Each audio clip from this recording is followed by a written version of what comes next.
আসলে ব্যক্তিগত পরিকল্পনার চেয়ে বড় জিনিস হলো আমাদের তো অবশ্যই প্রায়োরিটি বেসিস আমাদের পুরা দেশের যেসব সমস্যা আছে আমরা করব এবং একই সাথে আমাদের পিরোজপুর এই দক্ষিণাঞ্চলের মধ্যে খুব অবহেলিত বিগত 20 বছর অধিক সময় ধরে।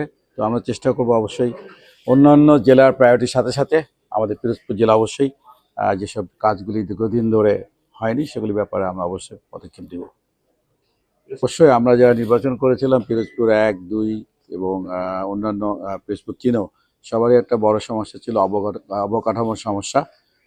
বিভিন্ন রাস্তাঘাট অনেক বছর ধরে এগুলি রিপেয়ার করা হয় নাই, ভাঙন হয়ে আছে। আর নদী ভাঙন তো বড় সমস্যা। তা আসলে আমরা অবশ্যই যথাযথ মন্ত্রণালয়ের সাহায্য নিয়ে আমরা যে নদী ভাঙন যেটা সমস্যা সমাধান কীভাবে করা যায়, রাস্তাঘাট যেগুলি নির্মাণ করতে হবে অথবা যেগুলি মেরামত করা দরকার অবশ্যই আমরা ব্যবস্থা নিব। আলাদা করে না, আসলে বিশেষ করে যেটা আমাদের কাউখালীতে আপনারা জানেন যেখানে স্বাস্থ্য কমপ্লেক্স নাই, আর যে অবস্থা আছে নেসরাবাদে খুবই খারাপ অবস্থা। আমাদের প্রথম কাজটা থাকবে অবশ্যই স্বাস্থ্যসেবা নিশ্চিত করার জন্য যত দ্রুত সম্ভব। আমি গতকাল ডিসি সাহেবের আলাপ করেছি এবং আমাদের তো কালকে আমার অফিস শুরু হচ্ছে। আমরা দেখি কত দ্রুত এই ব্যাপারে ব্যবস্থা নেওয়া যায়।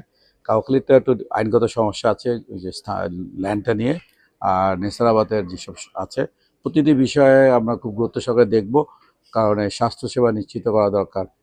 আমরা আজকে এই মিটিংয়ের পরে আমাদের এখানে যে পিডব্লিউডি এবং অন্যান্য আমাদের মন্ত্রণালয় যারা আছেন তাদের বসবো কি কি কাজ মানে স্থবির হয়ে আছে এবং কি কি কাজ সামনে দ্রুত বেসিসে আমরা করতে পারবো, সেটার জন্যই আমাদের মিটিং। মিটিং অবশ্যই আলাপ করবো। না, অবশ্যই থাকতে হবে, কারণ এই জেলা তো গত 20 বছর ধরে অবহেলিত, সেটা প্রায়োরিটি থাকবে। এবং আমি মাননীয় প্রধানমন্ত্রীকে অবশ্যই যখন প্রথম দেখা করেছি নির্বাচিত হওয়ার পরে, তখন তাকে বলেছি যে আমি অনেক ওয়াদা দিয়েছি। তো বলছি ইনশাল্লাহ আমরা প্রায়োরিটি বেসিস তোমার ওয়াদাগুলি পূরণ হবে। অবশ্যই জেলা প্রশাসন যথাযথ ব্যবস্থা নেবে এবং সে ব্যাপারে যদি আমার যে যা সর্বোচ্চ যা করণীয় অবশ্যই আমরা করবো। ঠিক আছে, ধন্যবাদ। হ্যাঁ।